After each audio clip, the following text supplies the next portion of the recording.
Anyway, it's good to be the second speaker because my colleague has already said a lot, which of course I agree 100% with what has been said, especially also with his political director, Mrs. Jenkins, has said. As you know, 2 years ago we came to the end of supervised independence, which means, of course, something. And these elections took place under this no longer supervised independence, so the burden is with you. So the fact that we are not interfering too much is actually a very positive sign. It means that we take your country very seriously. But of course, your country, your, let's say, political class should also take this responsibility. And that's also what my British colleague has just said, informally in cafes and whatever, to talk to each other, because you asked how would it happen in your country. So in my country, of course, people would sit together, come to a compromise, and of course somebody will, with a compromise, will not be very happy, but the compromise would always be found for the good of the country and not for the good of the individuals. So the individual will always be less important than the country as such. So, but on the other hand, it's of course totally irrelevant.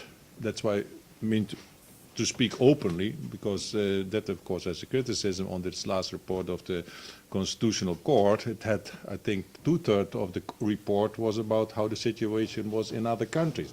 Totally irrelevant, because it's not relevant at all how it is in other countries. It's what the rules are here.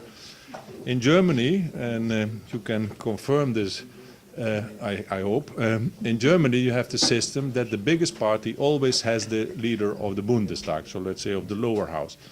That is not the case in my country, not at all, but again, it's irrelevant. It's what is relevant is what the rule is here.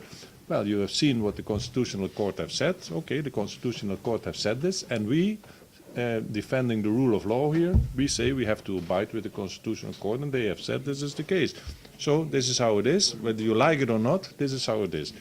So we can prolong and prolong and prolong and prolong, but this is what has been said. And of course we should of course now go from there and try to get somewhere, because you cannot stay in the same place all the time, because it's very bad for the country. It also was said, not only the parallelism with Kosovo, but I mean, laws have to be accepted. We are talking about visa liberalization. A lot of things has to be done. But if there is no parliament, things are not being done. So everything will be postponed, postponed, postponed.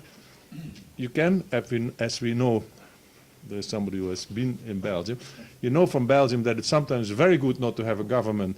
When they had last time they had, I think, more than 1 year no government. Actually, the country was running better than ever.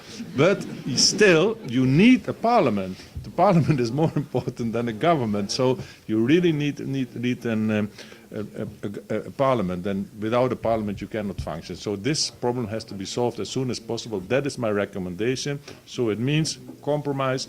Put your own interest second place, put the country's interest first, and then see where you go from here. So this is my advice, and I leave it at that.